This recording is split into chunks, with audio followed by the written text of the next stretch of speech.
ہر عبادت سے برتر عبادت نماز، ساری دولت سے بڑھ کر ہے دولت نماز، ہر عبادت سے برتر عبادت نماز۔ الحمد للہ رب العالمین والصلاة والسلام على سید المرسلین، اما بعد فاعوذ باللہ من الشیطان الرجیم، بسم اللہ الرحمن الرحیم۔ الصلاة والسلام علیک یا رسول اللہ وعلی آلک واصحابک یا حبیب اللہ، الصلاة والسلام علیک یا نبی اللہ وعلی آلک واصحابک یا نور اللہ۔ حضور نبی پاک صلی اللہ تعالی علیہ وآلہ وسلم کا فرمان ذیشان ہے، زینوا مجالسکم بالصلاۃ علی فإن صلاتکم علی نور لکم یوم القیامہ، او کما قال علیہ الصلاۃ والسلام۔ فرمایا کہ تم اپنی مجالس کو مجھ پر درود پڑھ کر آراستہ کیا کرو، کیونکہ تمہارا مجھ پر درود پڑھنا کل بروز قیامت تمہارے لیے نور ہوگا۔ صلو علی الحبیب صلی اللہ تعالی علی محمد صلی اللہ علیہ وسلم۔ پیارے اسلامی بھائیوں، مدنی چینل کے ناظرین، ہم آج پھر اپنے سلسلے احکام نماز میں آپ کو خوش آمدید کہتے ہیں۔ حصول ثواب کی خاطر بیان سننے سے پہلے اچھی نیتیں بھی فرما لیجئے کہ فرمان مصطفیٰ صلی اللہ تعالی علیہ وآلہ وسلم ہے، نیت المؤمن خیر من عملہ، مومن کی نیت اس کے عمل سے بہتر ہے۔ مدنی چینل کے ناظرین، آج کے اس سلسلے میں ہم یوم جمعۃ المبارک اور اس کے متعلق چند ایک احکام کا ذکر کریں گے۔ ایک حدیث مبارک جو متفق علیہ ہے، اسے امام بخاری رحمۃ اللہ تعالی علیہ نے بھی اپنی کتاب الجامع الصحیح البخاری میں نقل فرمایا، اور اس حدیث مبارک کو امام مسلم بن حجاج القشیری رحمۃ اللہ تعالی علیہ نے بھی اپنی کتاب الجامع الصحیح المسلم میں نقل فرمایا۔ حدیث مبارک کچھ اس طرح ہے کہ حضرت سیدنا ابو ہریرہ رضی اللہ تعالی عنہ کہتے ہیں کہ میں نے نبی پاک صلی اللہ تعالی علیہ وآلہ وسلم کو یہ فرماتے ہوئے سنا، نحن الآخرون السابقون یوم القیامہ۔ آپ نے ارشاد فرمایا کہ ہم پچھلے ہیں، یعنی دنیا میں آنے کے لحاظ سے تمام امتوں میں پچھلے ہیں، اور قیامت کے دن پہلے، سوائے اس کے کہ انہیں ہم سے پہلے کتاب ملی اور ہمیں ان کے بعد، یعنی ہم دنیا میں تمام امتوں کے بعد اس دنیا میں آئے ہیں، باوجود اس کے کہ جب قیامت کا دن آئے گا تو اس روز ہم سب سے آگے ہوں گے۔ اب فرق کیا ہے؟ فرق صرف اتنا ہے کہ انہیں ہم سے پہلے کتاب دے دی گئی اور ہمیں بعد میں ملی۔ اور پھر اس کے بعد آقا دو عالم صلی اللہ علیہ وسلم نے ارشاد فرمایا، ثم ھذا یومہم الذی فرض علیہم، فرمایا یہی جمعہ وہ دن ہے کہ ان پر بھی فرض کیا گیا، یعنی ان پر یہ لازم قرار دے دیا گیا کہ وہ بھی اس کی تعظیم کریں۔ وہ اس کے خلاف ہو گئے، آپس میں اختلافات پیدا ہو گئے۔ پھر اس کے بعد آقا دو عالم صلی اللہ علیہ وسلم نے ارشاد فرمایا، اور ہم کو اللہ تبارک و تعالی نے یہ دن بتا دیا، یعنی ہم پر ظاہر کر دیا، اور دوسرے لوگ جو ہیں وہ ہمارے اس معاملے میں تابع ہیں۔ یہود نے دوسرے دن کو وہ دن مقرر کیا، یعنی انہوں نے ہفتے کے دن کو اپنے لیے تعظیم کا دن بنا لیا۔ وَالنَّصَارَى بَعْدَ غَدٍ، اور نصارہ نے تیسرے دن کو یعنی اتوار کو اپنے لیے تعظیم کا دن مقرر کیا. یعنی حالانکہ اللہ تبارک و تعالی نے جمعۃ المبارک کے دن کو تعظیم کے لائق قرار دیا تھا، لیکن انہوں نے اپنی اپنی مرضی سے اپنے لیے ایک دن مقرر کر لیا. اسی طرح ایک اور حدیث مبارک میں واضح الفاظ کے ساتھ سرکار دو عالم صلی اللہ علیہ وسلم نے ارشاد فرمایا، نحن الآخرون من اہل الدنیا والاولون یوم القیامہ المقدی لہم قبل الخلائق. ہم اہل دنیا میں سے پیچھے ہیں اور قیامت کے دن پہلے ہوں گے کہ تمام مخلوقات سے پہلے ہمارے لیے فیصلہ کیا جائے گا. صحیح مسلم شریف کی ایک روایت ہے، حضرت سیدنا ابو ہریرہ رضی اللہ تعالیٰ عنہ اس حدیث کے راوی ہیں، کہتے ہیں ان النبی صلی اللہ علیہ وسلم قال خیر یوم طلعت علیہ الشمس یوم الجمعہ فیہ خلق آدم وفیہ ادخل الجنہ وفیہ اخرج منہا ولا تقوم الساعہ الا فی یوم الجمعہ. نبی پاک صلی اللہ تعالی علیہ وآلہ وسلم نے فرمایا کہ بہتر دن کہ جس کے اوپر آفتاب طلوع ہوا، فرمایا وہ جمعہ کا دن ہے. اسی میں حضرت آدم علی نبینا وعلیہ الصلاۃ والسلام پیدا کیے گئے اور اسی دن میں جنت میں آپ کو داخل کیا گیا اور اسی دن میں جنت سے اترنے کا انہیں حکم بھی دیا گیا اور فرمایا وَلَا تَقُومُ السَّاعَةُ إِلَّا فِي يَوْمِ الْجُمُعَةِ. اور قیامت جو ہے وہ جمعۃ المبارک کے دن میں ہی قائم ہوگی. ایک اور حدیث مبارک ہے، نبی پاک صلی اللہ علیہ وسلم نے ارشاد فرمایا ان من افضل ایامکم یوم الجمعہ فیہ خلق آدم علیہ السلام وفیہ قبض وفیہ النفخۃ وفیہ الصاعقۃ. آقا دو عالم صلی اللہ علیہ وسلم نے ارشاد فرمایا تمہارے افضل دنوں سے جمعہ کا دن ہے. اسی دن میں آدم علیہ السلام کو پیدا کیا گیا اور اسی دن میں انتقال کیا اور اسی دن میں نفخہ ہے یعنی دوسری بار شور پھونکا جانا، اور اسی میں صاعقہ ہے پہلی بار شور پھونکا جانا. اور فرمایا اس دن میں مجھ پر درود کی کثرت کرو کہ تمہارا درود مجھ پر پیش کیا جاتا ہے. مدنی چینل کے ناظرین، آئیے آج کے اس سلسلے میں روز جمعہ کے حوالے سے چند ایک احکام بھی ذکر کرتے ہیں. سوال یہ شامل کرتے ہیں کہ کیا قیامت جمعۃ المبارک کے روز ہی قائم ہوگی؟ جی ہاں، فقہا نے اپنی کتابوں میں لکھا ہے کہ قیامت یوم عاشوراء یعنی محرم الحرام کے مہینے کی 10 تاریخ کہ جس دن جمعۃ المبارک ہوگا اس دن قائم ہوگی. حدیث مبارک اس کے اوپر بالکل واضح ہے. سیدنا ابو ہریرہ رضی اللہ تعالیٰ عنہ اس حدیث کے راوی ہیں، کہتے ہیں کہ سرکار دو عالم صلی اللہ علیہ وسلم نے ارشاد فرمایا خیر یوم طلعت علیہ الشمس یوم الجمعہ فیہ خلق آدم وفیہ ادخل الجنہ وفیہ اخرج منہا ولا تقوم الساعہ الا فی یوم الجمعہ. ارشاد فرمایا کہ بہتر دن کہ جس کے اوپر آفتاب طلوع ہوا وہ جمعہ کا دن ہے.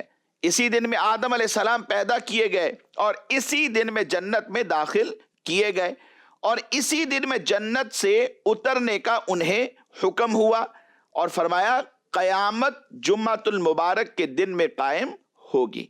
تو قیامت جو ہے یہ عاشورہ کا دن ہوگا، محرم الحرام ہوگی، اور محرم الحرام کی عاشورہ سے مراد 10 تاریخ ہوگی اور جمعۃ المبارک کا دن ہوگا اور اس دن قائم ہوگی. ایک اور مزید سوال شامل کرتے ہیں، کیا جمعہ کے دن غسل کرنا یہ واجب ہے؟ یاد رکھیں مسلمانوں کو نماز جمعہ کے لیے پابندی کے ساتھ غسل کرنا چاہیے. اس کی ترغیب بیشتر احادیث مبارکہ کے اندر موجود ہے. ایک حدیث مبارک میں نبی پاک صلی اللہ علیہ وسلم نے ارشاد فرمایا اذا جاء احدکم الجمعۃ فلیغتسل. فرمایا جب تم میں سے کوئی نماز جمعہ کے لیے آئے تو اسے چاہیے کہ وہ غسل کرے. البتہ جمعہ کے دن غسل کرنا یہ واجب کا درجہ نہیں رکھتا بلکہ سنت ہے، اور سنت بھی سنت غیر مؤکدہ، اور یہ بھی ان افراد کے لیے سنت غیر مؤکدہ ہے جن پر جمعہ فرض ہے۔ لہذا جن پر جمعہ فرض نہیں ہے، مثلا چھوٹے بچے اور عورتیں، تو ان کے حق میں پھر یہ سنت بھی نہیں رہے گا۔ یہاں سے ایک اور سوال ذہن میں آتا ہے کہ اگر جمعۃ المبارک کے دن غسل کرنا واجب نہیں ہے تو پھر اس حدیث مبارک سے کیا مراد ہوگی جس میں نبی پاک صلی اللہ تعالی علیہ وآلہ وسلم نے ارشاد فرمایا کہ الغسل یوم الجمعۃ واجب علی کل محتلم، کہ جمعہ کے دن ہر بالغ شخص پر غسل کرنا یہ واجب ہے۔ شارحین حدیث نے اس کا بھی جواب ارشاد فرمایا ہے، فرماتے ہیں کہ اگر عذر نہ ہو تو جمعہ کے دن غسل کرنا یہ واجب نہیں بلکہ سنت غیر مؤکدہ ہے۔ اور جہاں تک بات اس حدیث مبارکہ کی ہے جو بیان کی گئی، تو اس میں علماء کرام نے اس کے مختلف جوابات ارشاد فرمائے ہیں، جن میں سے چند ایک جواب میں عرض کرتا ہوں۔ اس کا ایک جواب یہ ہے کہ حدیث مبارک میں لفظ واجب سے مراد یہ واجب شرعی نہیں ہے کہ جس کے اوپر عمل کرنا لازم ہو جائے اور اس کو چھوڑنے پر بندہ گناہ گار ٹھہرے، بلکہ اس کا جو استعمال ہے وہ دیگر اور بہت سارے معنی ہیں ان میں بھی کیا جا سکتا ہے۔ مثال کے طور پہ یہاں لفظ واجب یہ واجب کے معنی میں نہیں بلکہ یہ تاکید کے لیے بولا گیا ہے، اور عربی میں اس کا استعمال جو ہے وہ تاکید کے لیے بہت زیادہ مشہور ہے۔ جیسے کہا جاتا ہے کہ حق کا واجب علیہ، تیرا مجھ پر حق ہے، مطلب یہاں پر واجب سے مراد یہ ہے کہ تیرا مجھ پر جو حق ہے وہ مؤکد ہے۔ اور اسی طرح یوں بھی کہا جاتا ہے رعایت فلان علینا واجبۃ، فلاں کی جو رعایت ہے وہ ہم پر واجب ہے، یعنی اس کی تاکید ہے۔ حدیث مبارک میں غسل کا تاکید کے ساتھ بیان فرمایا جانے کا مقصد یہ تھا کہ زمانہ ماضی میں لوگوں کا جو رہن سہن تھا وہ موجودہ زمانے سے کافی مختلف تھا۔ گرمی کی شدت کے باوجود انتہائی محنت اور مشقت والے کام کیا کرتے تھے، اون کا لباس پہنے ہوئے ہوتے تھے، تو نبی پاک صلی اللہ تعالی علیہ وآلہ وسلم نے انہیں جمعہ کے دن کے لیے غسل کرنے کی تاکید ارشاد فرمائی تاکہ ان کے وجود سے پسینہ زائل ہو جائے اور دوسروں کو پسینے کی بدبو سے تکلیف نہ پہنچے۔ اور دوسرا شارحین حدیث نے اس کا یہ جواب دیا کہ یا پھر یہاں پر واجب سے مراد ثابت ہے، یعنی واجب ثابتن کے معنی میں ہے، اور عربی میں اس کا استعمال بھی مشہور ہے۔ جیسے کہا جاتا ہے کہ واجب فی اخلاق الکریمہ، کہ فلاں چیز اچھے اخلاق سے ثابت ہے۔ اسی طرح یوں بھی کہا جاتا ہے کہ واجب فی السنہ، کہ یہ بات یا فلاں معاملہ یہ سنت سے ثابت ہے۔ تو اس گفتگو سے یہ بات واضح ہو جاتی ہے کہ حدیث پاک میں جمعہ کے ساتھ جو غسل کا واجب کا لفظ بولا گیا ہے وہاں پر واجب سے مراد واجب شرعی نہیں ہے، واجب اصطلاحی نہیں ہے کہ جس کو چھوڑنے کی وجہ سے، جس کو ترک کرنے کی وجہ سے بندہ گناہگار ہوتا ہے اور اس کو کرنا لازم ہو جاتا ہے۔ تو یہاں پر یا تو یہ ثابت کے معنی میں ہے یا پھر یہاں پر تاکید کو بیان کیا گیا ہے۔ اور اس موقف کی جو تائید ہے وہ حضرت ابو سعید خدری رضی اللہ تعالیٰ عنہ کی اس روایت سے بھی ہو جاتی ہے جس میں جمعہ کے دن غسل کرنے کے ساتھ ساتھ مسواک کا اور خوشبو لگانے کا بھی ذکر کیا گیا ہے، یعنی ان دونوں کے ساتھ بھی لفظ واجب آیا ہے۔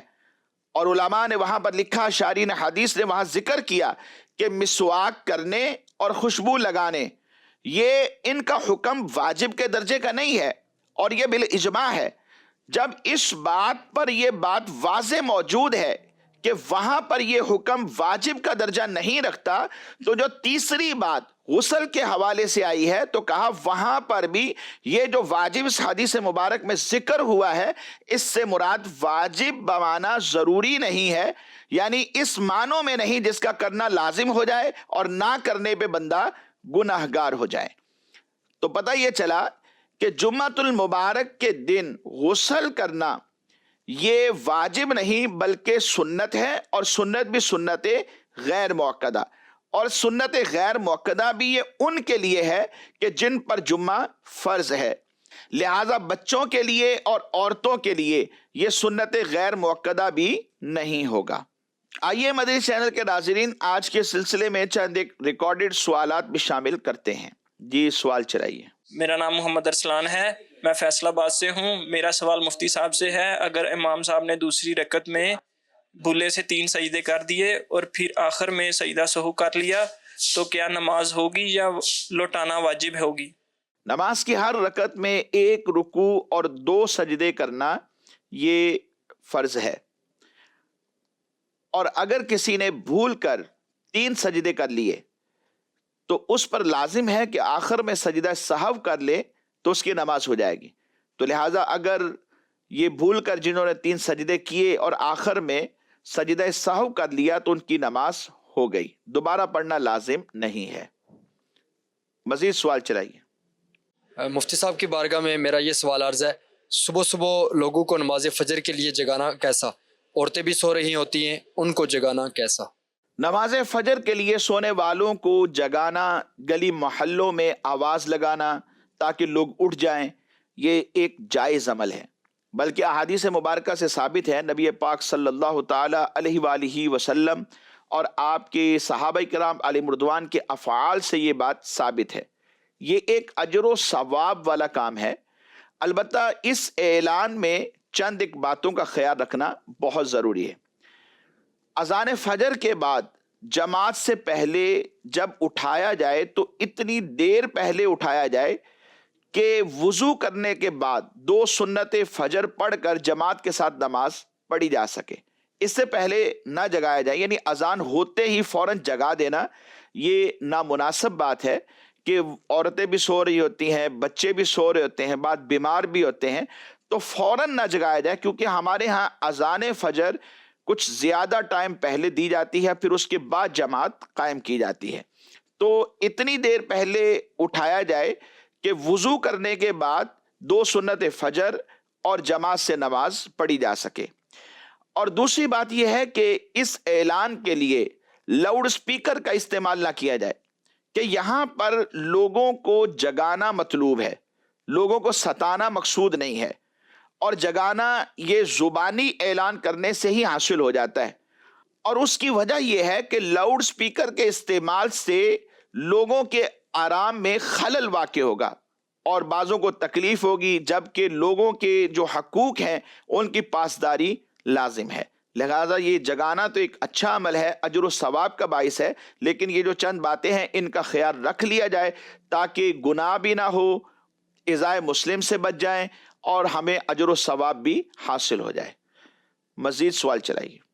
میرا نام محمد عبد الرحمن ہے۔ مفتی صاحب کی بارگاہ میں سوال یہ ہے کہ اگر مقتدی جو ہے وہ تشہد میں التحیات پڑھنے کی بجائے آیت الکرسی پڑھ لی اور امام صاحب تیسری رکعت کے لیے کھڑے ہو گئے، اور یہ بھی مقتدی صاحب جو ہیں یہ بھی التحیات پڑھے بغیر تیسری رکعت کے لیے کھڑے ہو گئے اور اسی طرح انہوں نے نماز مکمل کر لی، آیا اب ان کی نماز ہو جائے گی یا ان کو دہرانی پڑے گی؟ پلیز رہنمائی ارشاد فرما دیں۔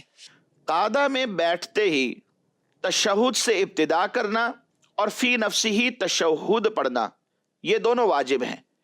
اگر کسی شخص نے بھول کر آیت الکرسی پڑھ لی یا قرآن کی کسی آیت کی تلاوت یہاں پر کر دی تو اس نے واجب کا ترک کیا، ایک واجب نہیں بلکہ 2 واجب کا اس نے ترک کیا۔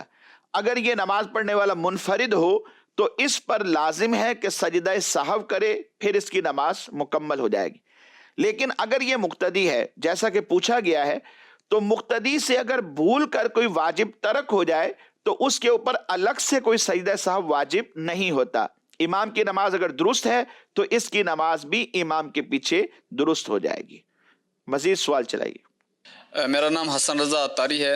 میرا مفتی صاحب کی بارگاہ میں سوال ہے کہ اگر کوئی رنگ ساز یا کوئی کسی فرد نے کسی چیز پہ رنگ کیا اور اس کے ہاتھوں پہ رنگ لگ گیا ہے اور رنگ ایسا ہے کہ وہ چند منٹوں تک اتر سکتا ہے، مگر نماز کا وقت قریب ہے، تو اب اگر رنگ اتاریں گے تو نماز کا وقت چلا جائے گا، تو ایسی صورت میں کیا ایسے بندہ وضو کر کے نماز ادا کر سکتا ہے؟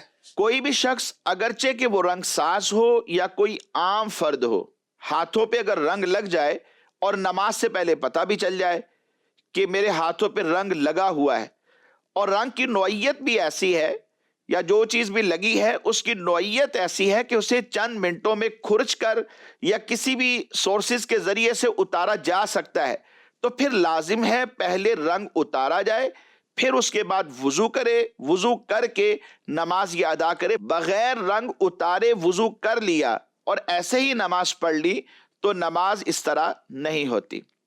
البتہ اگر یہ صورت ہے کہ رنگ اتارنے پر قادر تو ہے مگر نماز کا وقت اتنا کم ہے کہ رنگ اتارتے ہوئے نماز کا وقت نکل جائے گا، تو اب پھر شریعت مطہرہ نے حکم یہ دیا کہ ایسی صورت میں بغیر اس رنگ کو یا بغیر اس چیز کو اتارے وضو کر کے نماز پڑھ لی جائے، اور بعد میں جبکہ مکروہ وقت نہ ہو پھر اس رنگ کو اتار کر دوبارہ وضو کر کے اس نماز کا اعادہ کرنا بھی لازم ہو جائے گا۔